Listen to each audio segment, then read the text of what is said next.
years, plenty sick bars. I laid for a minute, still the best by far. Thomas, same win, nothing to lose, youngin'. July 1st on them first, you better move.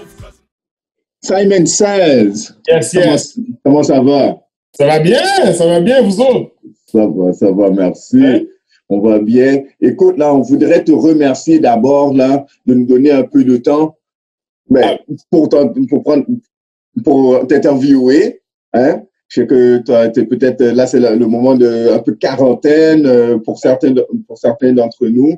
Puis, toi, t'es probablement dans ta création, t'es peut-être dans tes pensées, là. Fait que le fait de nous donner ça, de nous donner de ce temps-là, on l'apprécie beaucoup. Puis écoute, comme tu le sais, l'entrevue est dans l'objectif de pouvoir promouvoir la culture urbaine, tu vois. Ouais. Donc, au Québec, faire connaître ça. C'est outre-mer, en France, que ça soit en Belgique, peu importe où, que les gens savent qu'il y a des artistes qui sont solides et forts ici au Québec. Puis, de toute manière, on aura l'occasion de parler d'outre-mer. Hein, tout à l'heure. Donc, écoute, la première question là que j'aimerais te poser, M. Simon Says, c'est juste simple et facile. Hein? Qui est Simon Says? C'est qui ça? C'est qui Simon Says? La question à $30. En fait, ben, Simon Says, ben, moi, mon vrai nom, Kenny Thomas. Je suis un auteur, compositeur, interprète. Donc, moi, je fais du rap à la base. Je suis un MC, un rappeur depuis à peu près 20 ans, à peu près maintenant. Mon focus, puis ma force, puis je dirais ma majeure, c'est vraiment le rap. Donc, c'est vraiment d'écrire les textes, puis de créer des chansons. Je suis originaire de Montréal-Nord. Donc, fier Nord-Montréalais. Je m'autoproclame le maire non officiel de Montréal-Nord. Sinon, c'est ça, je suis producer aussi. Dans le fond, je m'auto-produis au niveau de la création, au niveau des projets que je sors, les albums, les projets instrumentaux, c'est tout fait ici, chez moi. Puis sinon dans la vie, je fais pas ça de ma vie en fait. Dans la vie, je suis un intervenant, je suis coordonnateur clinique pour un organisme qui travaille en HLM dans le quartier Antique, qui s'appelle l'Entremaison Antique. Sinon, ben j'ai été longtemps intervenant auprès des jeunes, principalement à Montréal-Nord, mais j'ai aussi travaillé dans Villeray, dans Antique, dans Saint-Michel, dans Saint-Léonard. Dans le fond, c'est vraiment tout ce qui est à peu près le nord-est. Là, j'ai été de près ou de loin impliqué auprès de la jeunesse, que ce soit par de l'intervention ou par des initiatives artistiques, que ce soit genre des ateliers d'écriture, que ce soit l'improvisation. C'est ça. Puis je fais aussi de l'impro. Je faisais de l'impro. J'ai coaché l'impro beaucoup plus dans les années fin 2000, début 2010. Je dirais, j'ai coaché à Calixa-la-Vallée, l'école secondaire. J'ai coaché une année au collège Antique. Sinon, j'ai fondé avec un groupe de 6-7 personnes le mouvement d'improvisation Black, qui n'est plus présentement, mais qui était quand même pendant 4 ans, c'était quand même une belle vitrine culturelle pour l'improvisation pour les gens racisés. Donc voilà. Sinon, ben, je suis comme un OG un peu tranquille là, dans le sens que j'étais très actif, mais je veux dire comme tu sais, quand tu fais tout seul, à un moment donné, il faut que tu choisisses un peu tes batailles, puis tu sais que tu priorises certaines choses. Donc j'étais beaucoup dans l'écriture, dans la création. J'ai été sur certains albums aussi qui ont eu un peu plus de visibilité, qui ont eu une plus grande, tu sais, d'autres artistes qui ont eu une plus grande plateforme. Sinon, j'ai sorti des projets solo aussi depuis 2007 à peu près.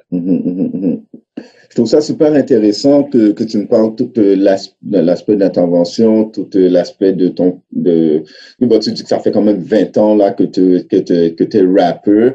Puis nous on te connaît sous le nom de Simon Says aujourd'hui. Ouais. Mais dans ton parcours de dans ton parcours, dans cette carrière-là, on t'a connu sur un autre nom, puis plutôt c'était Joker. Ouais, le Joker, ouais.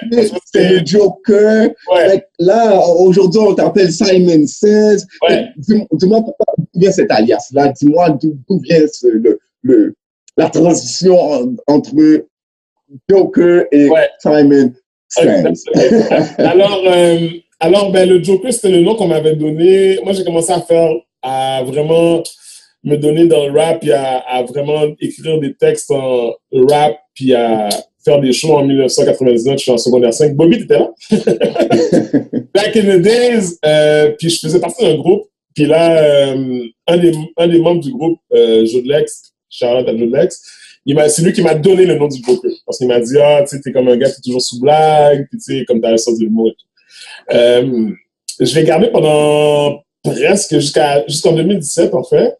Puis là, je me suis dit, il faudrait que je me réinvente un peu. Donc, moi puis un ami, mon ami Pierre-Olivier Dorion, c'est un ami d'impro à la base, mais on est comme vraiment des très bons amis. Puis là, un soir, on discutait, puis on se disait, il faudrait trouver un nom qui ne se fonde pas dans la masse, parce que le Joker, t'es automatiquement relié à tellement de choses, surtout à l'univers de Batman. Donc, on s'est dit, il faudrait trouver quelque chose qui puisse un peu sortir du lot. Et lui et moi, on est des grands fans de calembours et de jeux de mots. Puis là, on s'est dit qu'il faudrait un nom bilingue qui soit quand même assez brillant. C'est Simon 16, c'est Simon 16, le chiffre en français. Fait que là, on s'est dit ça pourrait coller. Et puis on trouvait que ça avait comme une bonne sonorité. On trouvait qu'il y avait quelque chose de catchy de par la répétition du son S. Donc, fait que c'est ça. Puis, tu sais, en parallèle, le nom Simon, c'est comme le nom que ma mère aurait voulu me donner. C'était pas Kenny, genre. Ah ouais, ok. Ouais. Puis 16, parce que ma date de fête, c'est le 16 janvier, parce que les verses dans le rap, ça s'écrit en 16, sur 16 mesures. Quand tu fais des beats, c'est toujours sur des pads ou de l'équipement qui compte tout en format de 16. Donc, c'est juste un peu pour faire un lien avec ça aussi. Donc, tout l'aspect musical et l'aspect familial, bien sûr, là, le désir de ta maman de t'appeler Simon, se retrouve à l'intérieur de ton identité. Fait que ton identité n'est pas trop loin, là. C'est pas comme une grosse invention, c'est vraiment ce qui te représente, excepté le Simon, là, qui ne se trouve pas. Mais tout le côté musical se retrouve là, et puis un shout-out à ta maman pour dire, ben regarde, yes! Et Ginette, man, je suis en train de faire en sorte qu'elle soit une star d'Instagram. Des fois, j'attaque sur les faveurs, là. Non, mais il y a beaucoup de choses que je te dirais, là, même au niveau de l'écriture, tu sais, ma mère, de formation, c'est une enseignante en français. C'est ça son métier à la base. Puis elle a toujours écrit des textes, des poèmes. Encore maintenant, elle écrit encore des poèmes, puis des textes, des genres de mini-essais, des réflexions et tout et tout. Donc, je pense qu'à la base, tu sais, le goût de l'écriture puis des mots, ça me venait vraiment d'elle. Quand j'avais 4 ou 5 ans, on lisait des livres ensemble. Moi, quand je suis arrivé en première année, je savais déjà lire. Mais ça, c'est grâce à elle. Donc, c'est sûr que ma mère, c'est comme... ça reste quand même ma mère, mais ça reste quand même un de mes... Comme un peu tout le monde, je pense. Ça reste un pilier, puis ça reste comme quelqu'un d'assez instrumental, un mauvais jeu de mots, par rapport à ma carrière musicale, ou mon goût pour les mots, en fait. Oui. Alors, est-ce que c'est ça qui t'a poussé à devenir rappeur aujourd'hui? Quand j'étais vraiment jeune, j'écrivais des poèmes, des textes. En fait, moi, quand j'étais jeune, je lisais vraiment beaucoup. Puis, peut-être vers 11 ou 12 ans, tous les étés, je passais comme mes journées à la bibliothèque municipale, puis je lisais un peu de tout. Puis, j'ai découvert un peu, il y a, Jean de La Fontaine, les fables de La Fontaine, Edgar Allan Poe, puis aussi, Sol, Marc Favreau, c'était un des grands artistes québécois qui maniait la langue là, mais d'une façon extraordinaire. Fait que moi, ça m'a vraiment ça m'a vraiment touché, puis c'est vraiment venu me rejoindre, là. Je suis comme, oh my God, ça c'est phénoménal. Puis chez nous, on n'avait pas le droit d'écouter du rap. Ah. Donc, parce que je suis une famille extrêmement, très, très chrétienne, là. Donc, tu sais, le rap, on pouvait pas, tu sais, tout ce qui était musique un peu cool, on pouvait pas l'écouter à la maison. Qui fait qu'on devait l'écouter soit chez des amis ou soit on ramenait des cassettes. Là, ça trahit mon âge. Mais tu sais, on devait ramener des cassettes à la maison. Puis OK, mon frère et moi, on écoutait souvent la musique en cachette, là. Mm-hmm. Je me rappelle, je pense que c'est en 92, genre Ice Cube, il avait sorti, genre, je pense que c'est Death Certificate. En tout cas, l'album avec Wicked, je pense que c'est Death Certificate. En tout cas, yo, moi, j'ai bombé ça, là, comme intense, là. On a joué un peu, tu sais, les classiques. On avait joué ça, on jouait du Lords of the Underground, du Tribe Called Quest, jeune. C'est vraiment toujours à l'insu de nos parents. Fait que t'es un peu délinquant dans ce côté-là, là. Ouais, toujours un peu. Je suis toujours beaucoup anticonformiste dans mes façons de faire, puis même de. Ouais, donc ça a vraiment été comme mes premières influences. Ensuite, tu sais, comme toute la période, comme 93 à genre 96, 17, là, avec genre, tu sais, Biggie, Nas, Wu-Tang, beaucoup. Tu sais, mon cousin à New York, mon cousin Bill, il était vraiment très fan de Wu-Tang à l'époque, puis il nous a fait écouter Cream. Là, je suis comme, yo, c'est quoi ça? Fait, ça a été comme une belle introduction de.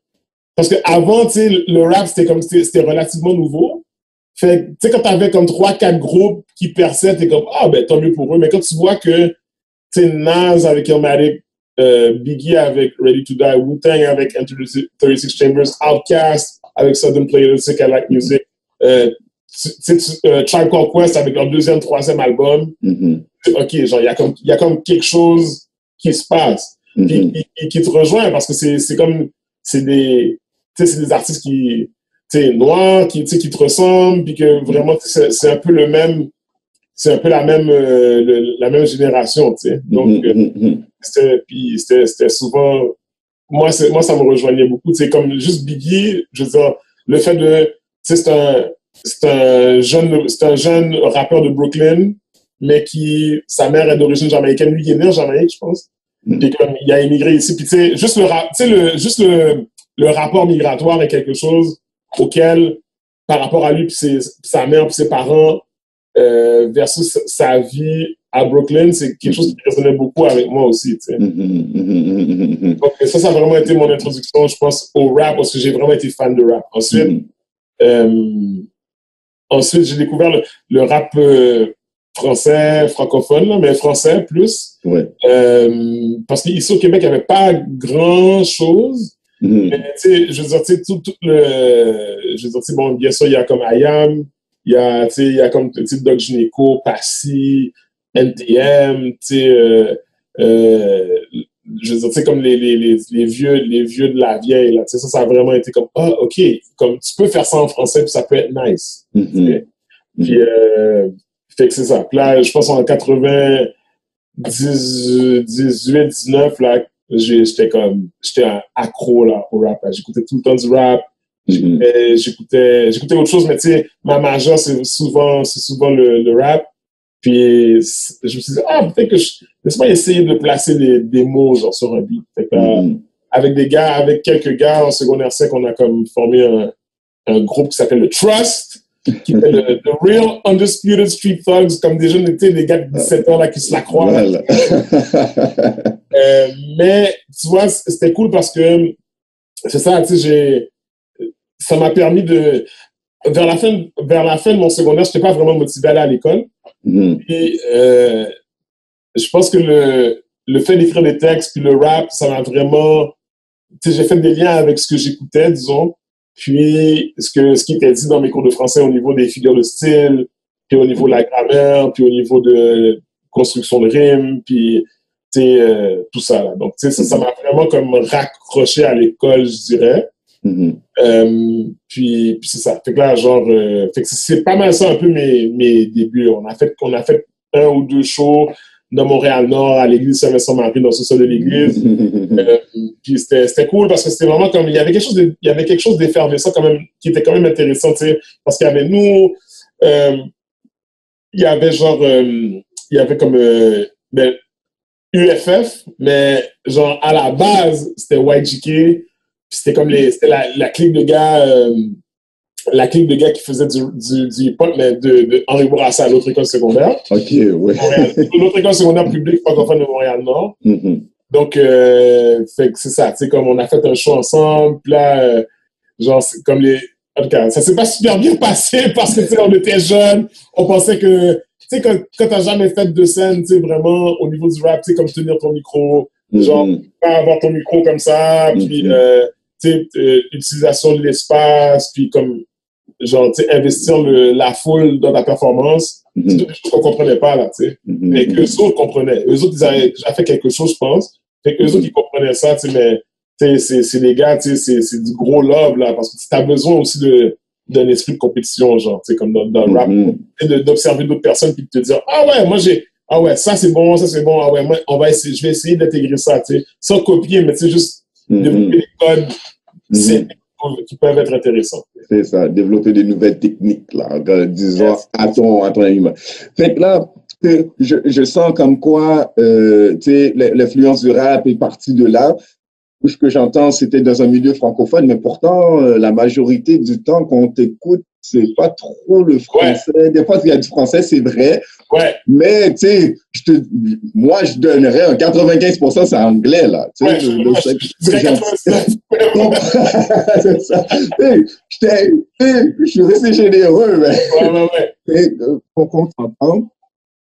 Puis voilà, donc Simon 16, Simon 16. Ouais. Déjà là, on sent déjà que le côté anglophone est mis de l'avant. Est-ce que tu peux nous expliquer la raison pour laquelle que toi, tu as choisi l'anglais comme vecteur là, pour pouvoir t'exprimer? En fait, moi, j'ai toujours été bilingue.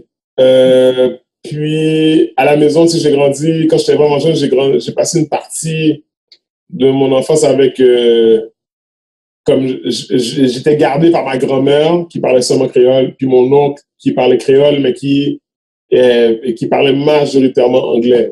Comme il est bilingue, mais en fait, il est trilingue, il parle français, anglais, créole très bien, mais parce qu'il travaille dans l'informatique, fait que c'était un milieu qui était très anglophone. Fait que, je pense que le réflexe, c'était souvent de me parler en anglais. Fait que c'est comme une langue que j'ai intégrée très naturellement, je dirais, de façon très organique. Puis aussi, c'est juste que genre, tu sais, growing up, mais tu sais,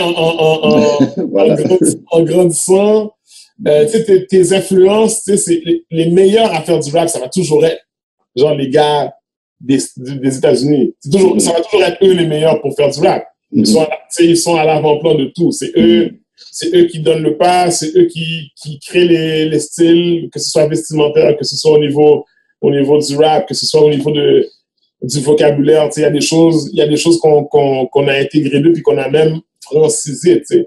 Donc, puis pour moi, c'était important si je veux faire du rap, il faut que ça soit comparable à ce que les meilleurs font. Il y a toujours ça, il y a toujours cette espèce d'esprit de dépassement, puis de toujours vouloir être le meilleur. C'est vraiment comme une discipline comme la boxe, un peu, tu sais, ou comme n'importe quel art martial, tu sais, où est-ce que je dirais, parce que tu veux performer, tu veux te donner, mais tu veux aussi être dans la conversation avec les meilleurs, tu sais. Puis aussi parce que c'est ça, comme dans les années 90, il y avait pas beaucoup de hip-hop francophone comparativement au hip-hop anglophone. Je veux dire, comme la culture hip-hop aux États-Unis existe depuis les années 70, alors qu'au Québec, elle existe depuis à peu près comme le début des années 90. Là. Je veux dire, peut-être même fin 80. Mais vraiment comme les États-Unis l'ont fait, là, puis comme des artistes comme De La Soul ou comme Public Enemy qui ont genre 5, 6, 7, 8, 10 albums à leur actif. Puis que c'est toujours extrêmement pertinent. Là, moi, je me suis dit, au début, tu veux toujours imiter un peu ce qui t'influence. Tu veux imiter un peu ce que tu écoutes. Donc, moi, je me basais un peu, quand on a commencé à faire du rap avec les gars en secondaire 5, c'était vraiment les instrus sur lesquels on se pratiquait puis on faisait des choses, c'était toujours des instrus américains. C'était toujours du Mobb Deep, c'était toujours du Wu-Tang, c'était genre du Nas, c'était genre, comme c'est ce genre de trucs-là, du Big Pun, un peu plus tard, mais c'était ça le barème. Ouais. Donc, toi, en tant que jeune aspirant, genre à être un artiste hip-hop, tu dis que tu veux, si tu utilises le même instru, il faut que ce soit un peu similaire, il faut que ce soit aussi bon. Ouais. Même si c'est pas nécessairement, en toute objectivité, c'était clairement pas aussi bon, mais tu sais, c'était ça. Moi, je me suis dit, si je m'élance sur des instrus anglo, d'artistes américains, il faut que ce soit en anglais, puis parce que tu sais, puis aussi parce que c'est ça, ça a toujours été comme une langue, comme ma deuxième langue un peu là, beaucoup plus que le créole, je dirais. Puis toi, à travers tout ça, là, maintenant qu'on sait pourquoi tu es beaucoup plus artiste, rappeur, mais plutôt au côté anglophone, mais qu'est-ce qui t'inspire à créer? Tu sais, souvent, la langue, on peut dire la même chose de la même façon. On peut toujours dire la même chose d'une langue, tu vois. Mais des fois, la sonorité n'est pas toujours la même ou le feeling n'est pas toujours le même, et tout, etc. Mais toi, qu'est-ce qui t'inspire à créer? Puis qu'est-ce qui t'inspire à pouvoir... comment?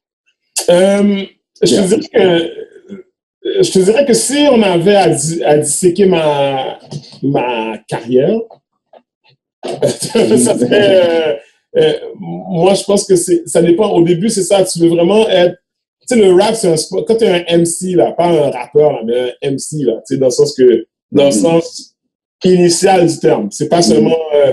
je trouve qu'il y a vraiment une différence, là, qu'il y a un grand décalage entre ce qui se fait maintenant puis ce qui se faisait il y a genre 20, 25, 30 ans. Et avec raison, puis tant mieux. Tu sais, comme je pense que les choses évoluent d'une manière ou d'une autre, tu peux ne pas être d'accord avec l'évolution, tu sais, ou la teneur que les choses prennent, mais bon, ça, c'est chacun a son opinion là-dessus. Mais le rap, à la base, quand tu es un MC, c'est-à-dire que tu peux aller sur une scène, puis tu sais, balancer des trucs comme basés sur des métaphores, des comparaisons, tu sais, que vraiment tu manies la langue, que tu es capable de manier la foule avec ton maniement de la langue, puis le flow, la cadence, puis ton énergie, puis ton charisme.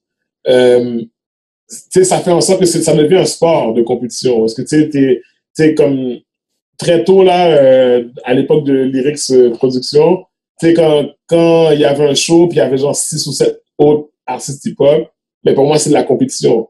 Donc, au début, c'était vraiment toujours montrer que j'étais le meilleur. Beaucoup. Fait que c'était beaucoup de l'ego trip, beaucoup moi, je suis le meilleur, moi, ci, moi, ça. Toujours en engageant la foule dans la performance. Mais il y a vraiment une différence entre faire des shows où tu fais 1 ou 2 tracks quand tu commences, puis quand tu décides vraiment d'être un artiste, puis que tu veux te prendre un peu plus au sérieux, parce que là, c'est pas juste une chanson ou 2 ou 3. Tu sais, des fois, tu te dis, OK, genre, je suis assez inspiré pour créer comme un corpus qui se peut, tu sais, ou comme que ce soit un maxi, un mixtape, un album, un EP, peu importe. Puis aussi, quand tu es jeune, tu n'as pas beaucoup d'expérience de vie. Fait que les sujets vont souvent tourner autour des mêmes affaires. Ton hood, tes boys, la fille que t'aimes, tout le monde tous les rappeurs ont écrit une chanson sur leur mère. C'est comme un peu des incontournables. Mais quand tu vieillis, puis tu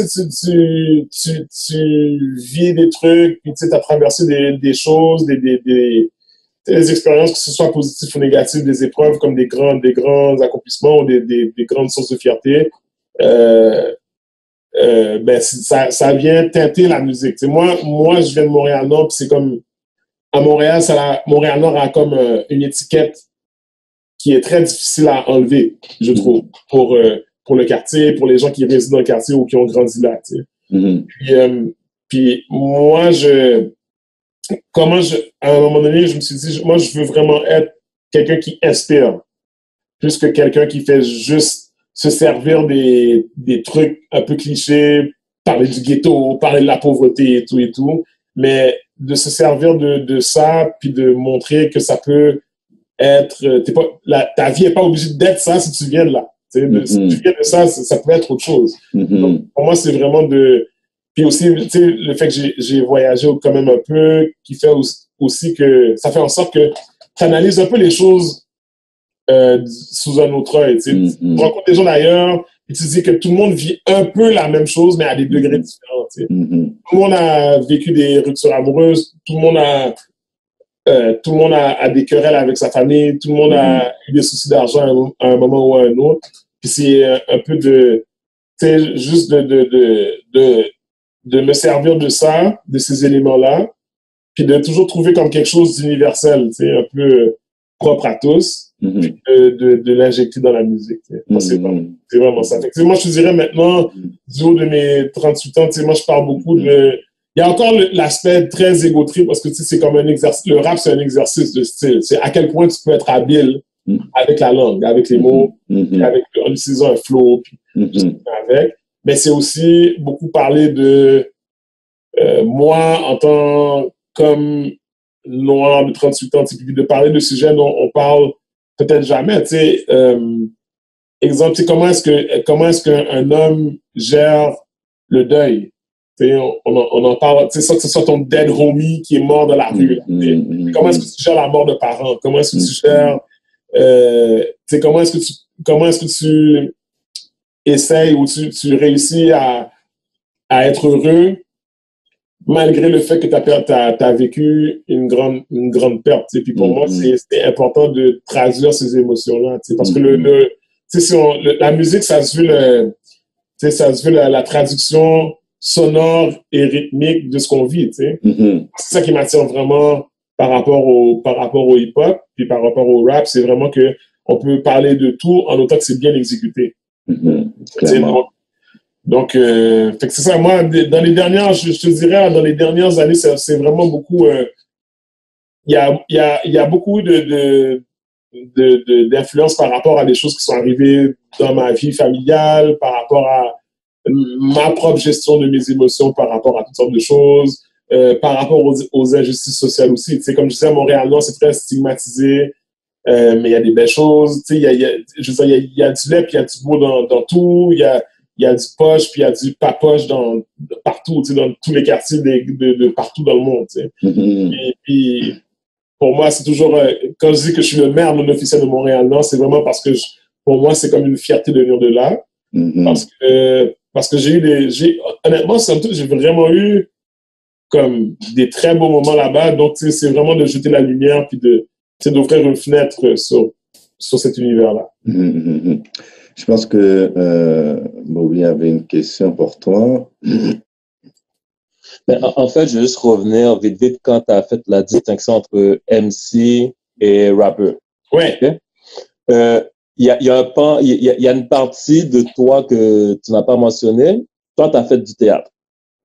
Ouais, très peu, ouais, mais oui. Ouais, oui. Ça. Mais tu as fait du théâtre. Ouais. Et il y a aussi beaucoup d'impro. Je veux savoir, là, est-ce que, selon toi, ton expérience théâtrale, ton expérience d'impro peut aider à tracer la ligne entre un MC et un rappeur? Ouais, ah oui. Pas sur scène. Ouais. Oui, tout à fait. Tu sais, quand on parle de... C'est parce qu'il y en a qui font pas la distinction, là, puis pour moi, c'est comme... c'est n'importe qui... pour moi, il y a une différence entre... lancer un ballon puis que ça rentre dans un panier puis savoir jouer au basket. T'sais? Comme si c'est pas parce que tu lances 3 paniers de suite, tu fais 3 lancers de suite et que les 3 lancers rentrent que tu sais jouer au basket. T'sais, il faut que tu saches un peu, il faut que tu saches le positionnement de chaque joueur. Il faut que tu comprennes, il faut que tu saches lire le jeu. Il faut que tu saches comme gérer ton énergie aussi sur le court. Donc, tu sais, pour moi, être un MC, c'est ça. C'est comme, il y a certaines choses qui, selon moi, c'est vraiment selon moi, mais qui, selon moi, sont des incontournables. Exemple, tu sais, tu parles d'improvisation, Bobby, tu sais, puis, tu sais, l'art du freestyle, je pense que n'importe quel MC devrait être en mesure d'avoir essayé à répétition, de faire des rimes improvisées. Puis, ça veut pas dire que t'es bon. Comme moi, je dis pas que je suis pas le meilleur en freestyle du tout. mais je suis capable de me débrouiller si tu me mets on the spot. Je suis quand même capable un peu de me débrouiller. Puis, c'est sûr que quand t'es sur une scène puis que les gens te connaissent pas, surtout quand t'es un artiste amateur, il faut que tu te démarques du lot. Fait que c'est pas juste par ton gros beat puis tes lyrics puis ton flow que tu vas te démarquer. Des fois, c'est en interagissant avec la foule, puis des fois, c'est vraiment d'injecter de l'humour, puis l'improvisation puis le théâtre, ça m'a vraiment aidé à comme faire tomber un peu les espèces d'obstacles puis de barrières qu'on se met des fois par rapport à la gêne ou par rapport à « Oh my God, est-ce que les gens vont comprendre? Est-ce que les gens vont aimer? » Parce qu'au début, j'étais vraiment comme... je voulais vraiment que les gens comprennent tout ce que je dis, tu sais. Mais quand les gens, puis surtout, quand les gens ne te connaissent pas et que moi, je suis un artiste anglophone qui s'est beaucoup produit devant des scènes, ou sur des scènes devant des publics qui sont pas nécessairement anglophones, ben à ce moment-là, il faut que tu ajoutes comme une flèche de plus à ton arsenal parce que il faut que tu sois charismatique, il faut que tu puisses communiquer avec les gens, il faut que tu puisses rentrer, il faut que tu puisses être en mesure de faire un peu de trucs improvisés, tu sais, on the spot pour sentir que les gens, parce que être sur un stage, c'est que tu crées un moment. Tu sais, comme un artiste qui est sur une scène, il crée un moment. Fait que si tu peux créer un moment que les gens se rappelleront pendant un bout, tant mieux. Mais tu sais, je pense que c'est pas juste avec, Soundman ou DJ joue ma track, puis genre, il faut que tu puisses être en mesure d'improviser. Puis il faut que tu puisses être en mesure de jouer un peu un rôle. Tu sais. Le Joker, c'était un personnage un peu, puis Simon Says, c'est un autre personnage, qui est très beaucoup plus mature, puis qui est beaucoup plus nuancé, puis qui veut vraiment davantage pousser le texte, mais aussi pousser la réflexion sur certaines choses, puis explorer des sujets ou des thématiques dans les textes qu'on aborde moins souvent, disons. Super. Je trouve ça super intéressant ce que tu apportes. Puis on voit toute l'expérience qu'il y a derrière, tu sais. Il y a toute une analogie qu'on comprend. Puis on sent que c'est profond en toi. On sent l'aura, tu comprends, que tu dégages dans tout ça. En même temps, tu sais, on va revenir un peu dans Simon Says au niveau de ses projets, au niveau de qui il est. Bon, je sais que au départ, tu as bien parlé. Tu as fait des projets, tu as fait des collaborations. Donc, qui sont les gens avec qui tu as collaboré? D'abord et avant tout, il faut que... D'abord et avant tout, tu sais, pendant longtemps, j'ai été comme un des artistes qui a été... qui s'est produit avec Lyrics Productions. Voilà, Bobby. Puis, honnêtement, ça m'a vraiment permis de créer des connexions avec des artistes que je trouve intéressants et qui sont vraiment devenus des très bons amis, là, comme quasiment comme des frères ou comme des sœurs. Puis, un de ces artistes-là, c'est l'indépendant. Pour l'instant, il fait plus vraiment de musique. Je l'emmerde tout le temps pour qu'il revienne genre dans le studio. Mais c'est lui qui a mixé, c'est lui qui a masterisé mon dernier album. Indépendant, puis il a sorti un album, je pense, en 2010, qui s'appelle Made Man, qui a quand même bien marché à la grandeur du Québec. Puis moi, j'ai collaboré là-dessus. Sinon, plus récemment, j'ai collaboré avec So Called il y a quelques années sur son album People Watching, qui est c'est comme un album très éclectique, là. C'est vraiment funky, il y a plein d'influences, c'est pas juste hip-hop. Sinon, il y a Logic Johnson en 2013, je veux dire. Sinon, j'ai des collaborateurs vraiment très proches. C'est comme Greasy qui roule beaucoup ces temps-ci avec sur Spotify, puis sur les vidéos, puis des chansons qui marchent vraiment beaucoup. Il a ouvert pour Maître Gims l'an dernier, je pense, à Ottawa. Mais lui, c'est un de mes collaborateurs depuis longtemps. Il y a Mr. Mo, Kid aussi. Sinon, dernièrement, je travaille plus sur mes trucs présentement là avec So-Called, on travaille sur de peu secret présentement, mais présentement j'ai collaboré un peu avec Paul Bonhomme. Il était mieux connu sous le nom de Moonshine, de Lunatic, il y a peut-être une quinzaine d'années. Puis lui, il a comme pris un break. C'est ça aussi l'affaire avec la culture urbaine, c'est que souvent, il y a des artistes qui sont très, très bons, mais tu sais, genre Montréal, puis la scène hip-hop, ça roule pas autant qu'on voudrait, puis on a chacun nos vies respectives. Donc, lui, juste avant le confinement, on a enregistré quelques trucs ensemble. Sinon, il y a pas longtemps, j'ai écrit pour un groupe qui s'appelle les Funky Chavez, qui avant, c'était les Wookiees of the Year. Ils faisaient plus des trucs cover, mais là, ils ont sorti comme un premier EP. Puis moi, j'ai écrit quelques refrains par-ci, par-là, puis quelques idées. Puis, c'est ça. Donc, j'ai pas mal été... j'ai pas mal travaillé à gauche et à droite, là, je dirais, dans les 5-6 dernières années. Sinon, il y a toujours mon fin collaborateur, Boots, c'est lui qui a produit presque au complet le Vigilante EP. C'est un EP que j'ai sorti en 2011. C'était quasiment tout entièrement produit par lui. Tous les beats, c'était lui. Il produit pour Lopeshi, puis OG Hindu Kush, en fait, qui est un groupe, c'est comme un groupe montréalais. Avec Lopeshi, qui est un des meilleurs battle rappers, selon moi, qu'on a ici au Québec. Donc, c'est ça. Fait que, j'essaie de toujours ne pas perdre la main, sinon je travaille toujours en solo ici. Tu sais, comme mon salon, c'est un studio, puis mon studio, c'est mon salon. Voilà, très bon. Puis, quel a été le moment le plus marquant dans ta vie, là? Là, on a vu toutes les collaborations, tu en as fait plein, tu écris pour les gens, tu collabores avec des artistes qui ont fait quand même, qui ont fait leur preuve sur la scène du Québec. Quel a été maintenant ton moment le plus marquant? Moi, ça says that was my moment. Je te dirais là, au niveau des moments les plus marquants, ben, il y en a deux là, je te dirais.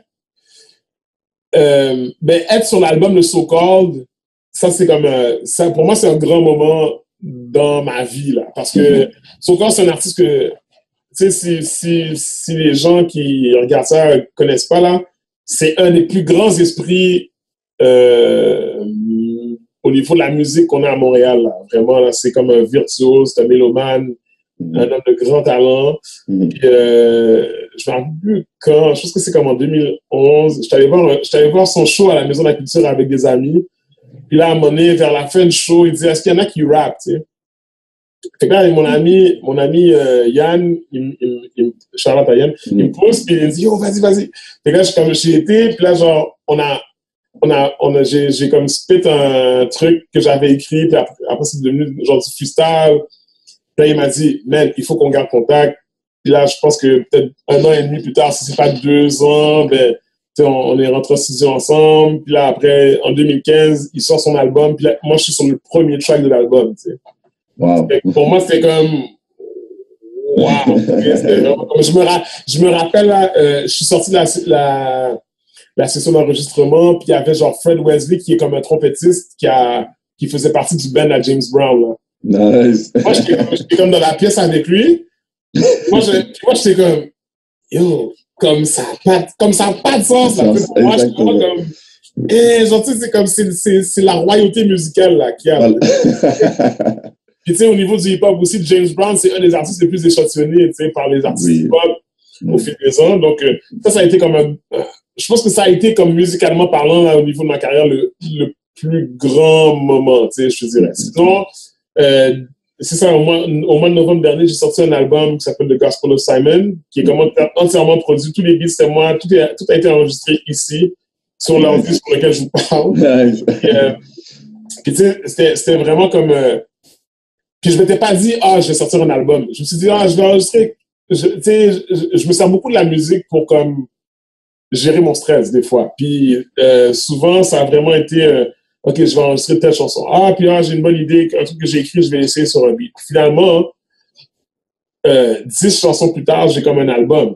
Fait que là, j'ai décidé de le sortir, mais c'est à une époque parce que je trouve ça difficile pour des artistes de mon âge ou qui viennent du moins de ma génération de sortir de quoi présentement, à notre époque, sans que ça soit trappy, tu sais. Pour moi, le trap, je comprends l'engouement que les gens ont pour ça, Mais moi, personnellement, j'en écoute pas chez nous, ou très, très peu, là. Faut vraiment que ce soit comme différent, ou que j'apprécie beaucoup ce que l'artiste dit. Puis moi, j'ai fait un album, tu sais, rap qui ressemble beaucoup à ce que j'écouterais, genre, chez nous, puis que ce sur quoi j'ai grandi, puis ce sur quoi j'ai évolué. Donc, puis pour moi, c'était comme un game, c'était comme un pari, là, qui était comme pas gagné. Fait que là, j'ai sorti, puis là, la réception a vraiment été bonne, tu sais, il y a des gens, il y a comme un site à Toronto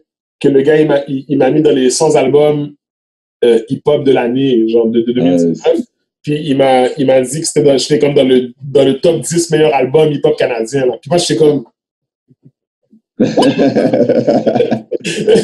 Donc, puis pour moi, c'était un grand moment parce que je me suis dit, OK, ce genre de musique-là est quand même toujours pertinent. Le truc, c'est qu'au Québec, mais un peu partout, mais au Québec, on va surtout avec ce qui marche. Puis ce qui marche, la formule qui marche, c'est ce qui marche aux États-Unis, ce qui marche en Europe. C'est pour ça que c'est soit très afrobeat, un peu comme MHD, un peu comme Maître Gims et compagnie, ou c'est très trap. C'est comme très Migos, puis Future, puis ce genre de...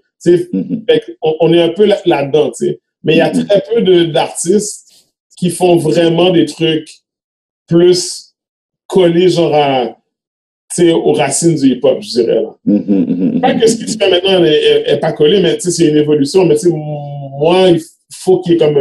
faut que le beat soit... Le drum soit hard, il faut qu'il y ait un échantillon, il faut que la bass tue, il faut que le MC tue aussi. Moi, je viens de cette école-là. Puis moi, j'étais vraiment très fier puis content de voir qu'il y avait vraiment la place pour ça. Puis il y a des gens qui m'ont dit, man, tel truc, c'est vraiment venu me chercher, tu sais. Puis les gens ont porté vraiment attention aux paroles. Fait que tout ce que je voulais faire il y a genre 10-15 ans, maintenant, ça se passe parce que les gens sont comme... Puis aussi, c'est vraiment avec mon âge, dans le sens que à 38 ans, tu peux pas dire les mêmes affaires que quand on avait 19. Clairement. Puis je peux pas parler des mêmes choses de la même manière, tu sais, c'est comme ça n'a pas de sens pour moi de parler de bitch, puis de parler de dope, tu sais, c'est comme ça n'a pas rapport, tu sais, fait que de voir que, tu sais, un artiste hip-hop peut sortir comme une œuvre qui est très collée sur sa réalité d'homme de fait trentaine, puis que ce soit quand même, tu sais, moi, il y a des jeunes de 16, 17 qui m'ont dit, yo, c'est vraiment dope, là. Nice. Et puis je me dis, OK, il y a encore de la place pour ce genre de rap-là, tu sais. Ouais, voilà. Mais ce qui fait le beau parallèle en ce moment de tes faits marquants, bon, on a su la première, la deuxième maintenant sur lequel ton album a été dans les top 10 canadiens. Ouais. Ben, écoute, on a eu une belle nouvelle dans la dernière semaine. Ouais. Hein? Ça a été, en fait, le Conseil des arts de Montréal ainsi que le Festival afropolitain te nomme comme étant le lauréat de la résistance de création internationale. Ouais. D'ailleurs, en fait, dans tout ça, on parlait d'outre-mer et tout, puis je suis vraiment content d'en parler maintenant, tu sais, parce que pour moi, c'est quand même marquant, là. Quand même, tu sais, ça peut rentrer dans ta liste de marquants. Tu sais, tu devais aller à Kigali, au Rwanda, justement, pour participer au festival afropolitain, justement. Cette année. Bon, étant donné les circonstances avec ce fameux virus-là, le coronavirus et tout, est-ce que tu peux nous expliquer un peu comment tu t'es rentré dans ce projet-là, qu'est-ce qui a fait en sorte que tu t'intéresses à ça, puis comment tu as reçu la nouvelle après, là? OK. Donc, moi, j'ai une amie que vous connaissez qui s'appelle Boshra. Manaï, elle est coordonnatrice à Parole Exclue. Je salue.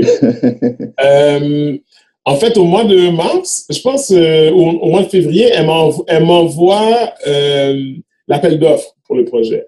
Elle m'a dit, je pense que tu pourrais être éligible pour ça. Ah, je suis comme, OK. Genre là, je lis le truc, OK, comme une résidence à Kigali. Ce qu'il faut savoir avec le festival Afropolitain Nomade, c'est que c'est un festival qui a lieu à chaque année durant l'été, si je ne me trompe pas, dans un pays africain, mais c'est toujours un pays différent à chaque année. Donc, l'idée, c'est vraiment de créer comme un festival où est-ce qu'on peut mettre de l'avant, tu sais, comme tout ce qui est musique afro, puis tout ce qui est influencé par, puis tu sais, issu soit des pays africains ou de la musique traditionnelle africaine, ou issu genre d'outre-mer ou de la diaspora. Donc, c'est ça. Donc, c'est une résidence de 4 semaines à Kigali. Il faut savoir, c'est que Kigali, puis les gens sont comme le Rwanda, tu sais, puis quand on passe en Rwanda, on pense souvent au génocide malheureusement de 94. Puis, mais c'est un pays qui s'est très, très, très bien relevé. C'est un des pays phares au niveau de la culture. Donc, c'est vraiment cool que ça soit là, je pense, l'année prochaine. Puis, c'est censé être au mois de juin, mais là, à cause du coronavirus, ils l'ont reporté à février 2021. Donc, ouais, c'est cool. C'est cool parce que c'est comme, je sais pas comment ça. Donc, c'est reporté à 2021, mais c'est ça. Fait que c'est 4 semaines de résidence. Donc, les résidences, c'est comme en fait, eux, ils me fournissent, ils paient le billet d'avion, j'ai comme des droits à des perdièmes, puis il y a comme une bourse de $5,000 qui inclut un peu tout ça. Et c'est 4 semaines où est-ce que ça va être de l'échange, ça va être 4 semaines de création, puis le festival est à la fin des 4 semaines. Donc, moi, pendant 3 semaines et demie, il faut que je puisse créer comme une œuvre artistique que je vais présenter pour un maximum de 45 minutes. Ça peut être 30, ça peut être 20, ça peut être 15. Et donc, ouais. Fait que moi, j'ai carte blanche pour créer un peu ce que je veux. Puis pendant 3 semaines, il va y avoir des échanges. Puis, tu sais, je vais être en contact avec l'école de musique de Kigali. Donc, c'est quand même une expérience. C'est vraiment une opportunité vraiment. C'est un peu once in a lifetime. Carrément. Ouais. Donc, fait que là, moi, j'ai écrit un projet qu'il fallait remettre au début mars. Puis là, je l'ai envoyé. Puis là, puis moi, ce que j'ai proposé, c'était vraiment de créer de la musique, faire du beatmaking en live avec ce que les gens proposent. Que ce soit... Puis c'est un projet que j'avais déjà fait avec Execo, l'organisme Execo en 2019 puis en 2018 aussi. Puis moi, c'est ce que je proposais. Donc moi, j'ai écrit le projet en fonction de ça. Puis là, j'ai passé une entrevue sur Zoom. Là, ils m'ont posé des questions par rapport à comment est-ce que je voyais un peu le fait d'être en sol africain, puis d'être au Rwanda, qui est un pays qui a quand même un historique récent assez particulier. Puis ça s'est bien passé. Puis j'avais vraiment comme un bon pressentiment parce que tu sais quand tu fais une entrevue puis que ça a l'air vraiment juste d'une discussion. Puis que c'est pas comme question-réponse, mais c'était vraiment comme... C'était vraiment un vrai... Je sentais que c'était un vrai échange. Puis là, je pense qu'ils m'ont dit, on va donner des nouvelles d'ici 3 semaines parce qu'il y avait d'autres candidats. Puis là, finalement, ils m'ont envoyé un courriel, je pense que c'est il y a 2 dimanches. Je checkais mes courriels Simon Says. Puis là, j'étais comme... Attends. Non? Là, je suis comme, what? Là, écoute, j'étais tellement heureux et fier parce que je m'y attendais pas. Mais tu sais, je me suis dit, ça a été une belle expérience, ça a été cool quand même de participer au processus. Mais ils m'ont envoyé un courriel pour me dire que c'était moi le lauréat à la résidence. Là, ils l'ont mis sur leur page Facebook. Puis c'est des amis qui l'ont partagé, qui fait que moi, je l'ai vu. Moi, j'étais vraiment heureux. C'est juste que c'est ça, là. Je suis vraiment content, puis je suis très fier, très honoré de cette opportunité, mais ça reste à voir avec le coronavirus parce que, tu sais, je veux dire, c'est une chose de déconfiner les gens puis de les renvoyer à l'école puis au travail, c'est une autre chose de rouvrir l'industrie aérienne. Exactement, effectivement. Ça, c'est de grosses réalités, c'est de gros impacts. Puis, en tout cas, comme tu le sais, ça touche tout le domaine de la culture, tout le domaine de l'art, tous les domaines. Point barre, tu vois, donc ça crée vraiment des difficultés. Mais écoute, il faut qu'on termine ce sujet-là sur une note intéressante, tu comprends? Écoute, t'es le lauréat, tu comprends ce que je veux dire? T'es le gars qui aura un présent. Est-ce que t'es le seul au Canada qui parle ou il y en a d'autres? Je sais pas, c'est une bonne question. faudrait que je m'informe, en fait, mais il y a eu beaucoup de candidats, en fait. Beaucoup, comme on a dit. Puis ils m'ont dit que c'était comme le projet, puis surtout ma façon de voir la résidence, puis le fait d'arriver là-bas, puis d'apprendre à connaître, puis de vraiment comprendre. Le fait que je pense que dans mon entrevue, j'ai vraiment parlé de comprendre un peu les réalités de là-bas. Je pense que ça m'a vraiment démarqué du reste des autres. C'est ça, t'es pas venu juste faire ou t'es venu chercher aussi. T'es venu apprendre, t'es venu. Ouais, c'est ça l'objectif. Ouais. Regarde. Puis là, en tout cas, pour la prochaine question, là, c'est super intéressant parce que là, on sait que tu as un futur projet, c'est d'aller à Kigali, au Rwanda, puis bâton, comme on dit, donner le maximum là-bas. Ouais, j'ai vraiment très hâte parce que c'est vraiment comme once in a lifetime. Puis tu sais, l'autre jour, j'y pensais, puis je me dis, man, je suis le premier membre de ma famille à retourner en sol africaine depuis l'esclavage. Et je trouvais ça fou, là. Genre, juste de penser à ça comme ça, j'étais comme, my God, tu sais, ça vaut la peine. D'échanger avec des artistes. Déjà, là, il y a plein d'artistes africains qui m'ont ajouté, des gens qui vont probablement être à Kigali en 2021, qui m'ont écrit, qui m'ont dit, pour de vrai, on découvre un artiste vraiment extraordinaire. En fait. Pour moi, c'est cool d'avoir cette opportunité-là, mais tu sais, de faire voir un peu la culture hip-hop outre-mer, comme tu dis. Ouais, exactement. Ouais. Outre-mer. Puis j'ai hâte de voir le retour, quand tu vas revenir de Kigali pour voir le poids que ça a donné. Puis on espère que ça soit un tremplin pour toi vers d'autres projets. Donc, je sais que Bobby, il y aura une question pour toi. Vas-y. C'est une question très, très simple. Parce que moi, tu sais, personnellement, j'ai vu ton parcours et tout. La question que j'ai pour toi, là, comment te sens-tu après une vingtaine d'années d'avoir ce genre de reconnaissance-là? Parce que c'est pas donné à tout le monde. Non. C'est une bonne question, Bob. Pour moi, tu sais, OK. Pour moi, là, comment je comprends la culture hip-hop dans le temps, c'est toujours, je trouve que c'est beaucoup basé sur donner au suivant. Genre. Si tu prends exemple, tu prends Jaz-O en 1988 il a rentré Jay-Z dans le game. Jay-Z a rentré Memphis Bleek, Beanie Sigel, Kanye West. C'est toujours comme, on donne un peu au suivant. T'sais. Puis pour moi, c'est le fun parce que c'est vraiment plaisant. Puis ça me donne vraiment vraiment l'impression que, OK, genre, tu sais, c'est tough être un artiste. C'est tough être un artiste hip-hop parce que, de un, il faut que tu te défasses des clichés. De deux, il faut que tu puisses défendre ta pertinence. Puis de trois, c'est que souvent les artistes, puis c'est pas seulement hip-hop, mais souvent les artistes, ils font tout eux-mêmes.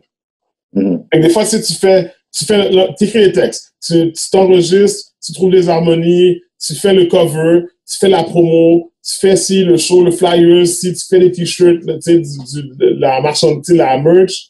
Puis des fois, c'est arrivé souvent que je me suis dit, j'adore le rap, mais j'ai comme plus le goût de m'investir. Puis c'est le fun de voir que c'est d'être reconnu par d'autres personnes qui ne sont pas nécessairement des fans de hip-hop ou des adeptes de la culture.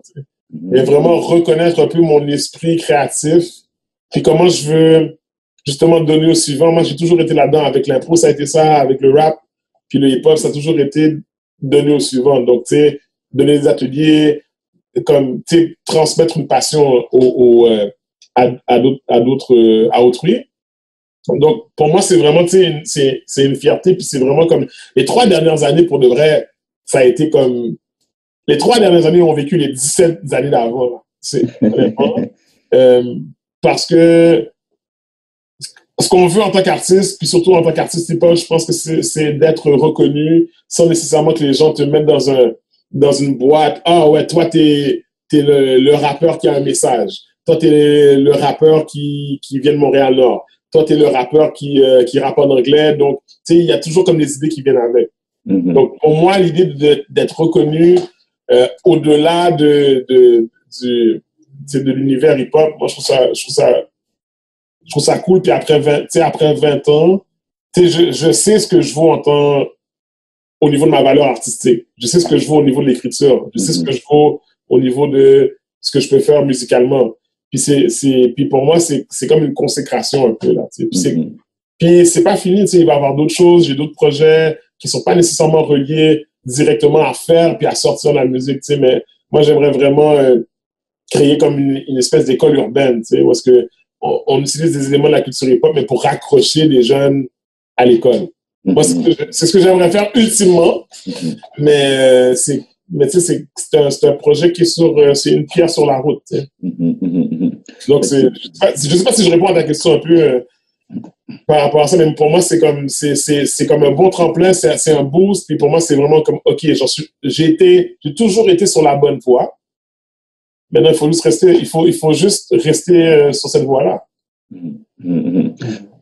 On sent très bien cette reconnaissance-là. Tu l'as bien expliqué aussi, tu l'as répondu, tu as dit les 3 dernières années ont comme, disons, validé toutes les 17. Tu as très bien dit ce que tu as bien répondu.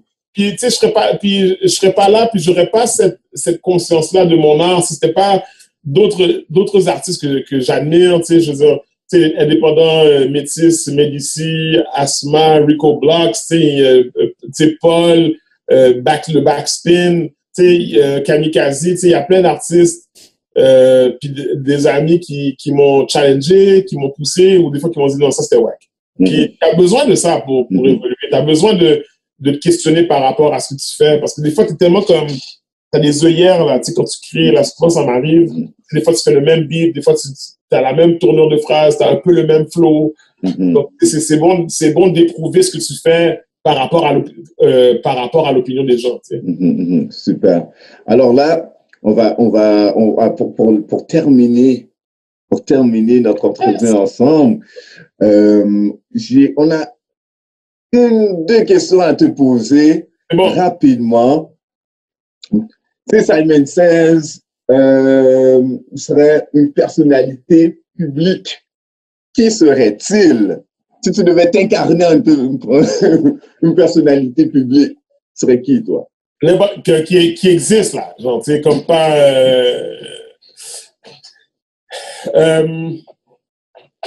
si j'avais à m'incarner comme une vraie personnalité publique, je serais, je pense, le maire officiel de Montréal-Nord. Je pense. J'aime ça. Parce que tu sais, moi, j'ai travaillé longtemps à Montréal-Nord comme intervenant. Et il y a des belles choses qui se font à Montréal-Nord, mais il y a des choses aussi qui pourraient être réfléchies différemment, puis qui pourraient avoir un impact vraiment significatif au lieu de faire... Il y a un artiste hip-hop que j'aime bien, Fonte, qui dit, dans une chanson, il dit, est-ce que tu veux vraiment gagner ou bien paraître en perdant? Puis pour moi, c'est important de... Tu sais, avec les gens avec qui je travaillais à Montréal-Nord, j'aurais toujours dit que le but de mon travail, c'est que puisse gagner la game de la vie. Et je pense que je comprends qu'on veut tous gagner sa vie, mais en même temps, il y a des enjeux puis il y a des besoins qui sont présents à Montréal-Nord depuis tellement longtemps. Et on sait c'est quoi les enjeux, on sait c'est quoi. Pourquoi est-ce que c'est encore la même chose ou des fois, tout dépendamment de certaines dynamiques ou de certaines problématiques, c'est pire. Donc, tu sais, moi, je pense que je serais probablement, comme le vrai maire de Montréal-Nord. Disons la politique m'intéressait à ce point, mais je pense que tu peux faire une différence, que tu peux avoir un impact sans nécessairement rentrer dans les rouages de la vie politique. Et dernière question, si tu serais un super-héros, qui serais-tu? Est-ce que tu sais, OK, parenthèse, j'ai déjà perdu une job à cause de cette question-là. En tout cas, Si j'étais un super-héros, qui je serais? Ouais. Oh my God. Yo, c'est une bonne question. Je pense que je serais... Parce qu'il y en a que j'aime beaucoup, mais que je serais pas eux. Mais je pense que celui que ça me fascinerait, là, ça serait Doctor Strange. Oh, wow. Doctor Strange. Parce qu'il y a comme la notion de maîtriser le temps et l'espace. Qui pour moi, c'est comme... My God. C'est comme un pouvoir... Quand tu y penses, là, c'est comme un pouvoir incroyable. Là. Tu peux aller revivre... tu peux aller revivre des moments dans le passé, tu peux voir dans l'avenir, mais en même temps, je sais pas si mon cerveau pourrait vraiment comme gérer le fait de pouvoir voyager dans le continuum espace-temps, mais ouais, je pense que ça serait Doctor Strange pour ça. Genre. Nice. Mais Simon Says, qui m'a fait notre entrevue. Écoute, merci beaucoup. On apprécie vraiment de ton temps. J'ai vraiment aimé te connaître davantage. J'imagine que Bobby aussi a adoré ça. Son mec mieux. Merci, les gars. Ça a été vraiment un plaisir. C'est toujours un plaisir de vous voir et de discuter avec vous de n'importe quoi. Mais merci. Ça fait plaisir. Et d'ailleurs, où on peut te trouver si les gens veulent savoir, si on veut suivre Simon Says, où on te trouve? Alors, il y a une page Facebook Simon Says, Simon le chiffre 16, donc SIMON le chiffre 16, un 6. Sinon, sur Bandcamp, Simon 16, Simon 16 Go, donc Simon SIMON 16 GO. Il y a ma page Bandcamp avec genre les projets instrumentaux et l'album que j'ai sorti. Gospel of Simon que j'ai sorti en novembre dernier. Sinon, sur Instagram, c'est Simon16Go, donc Simon16GO. Et il y a aussi, j'ai une autre page, c'est Bars and Cars. Dans le fond, c'est juste moi qui rappe dans mon auto des verses de 16 mesures. Donc, c'est Bars, B-A-R-S, underscore in, underscore cars, C-A-R-S. Donc, sinon, mais c'est souvent lié, je tag souvent Simon Says, la page de Simon Says sur Bars and Cars. Sinon, pour le booking, ben, il y a Simon Says Musique avec un C à gmail.com. Donc, c'est là qu'on peut me rejoindre. Super. Mais merci beaucoup. Puis sur Spotify. L'album est sur Spotify aussi, donc allez checker ça. Super. Merci beaucoup encore une fois. Merci à vous. Fais attention à toi, porte-toi bien, puis on aura l'occasion de parler un peu de ton expérience comme dans l'impro. Ouais, on va dans la musique pour l'impro cette fois-ci. OK. Merci. Merci. All right. Salut. Merci Simon Says. Merci, bon, merci.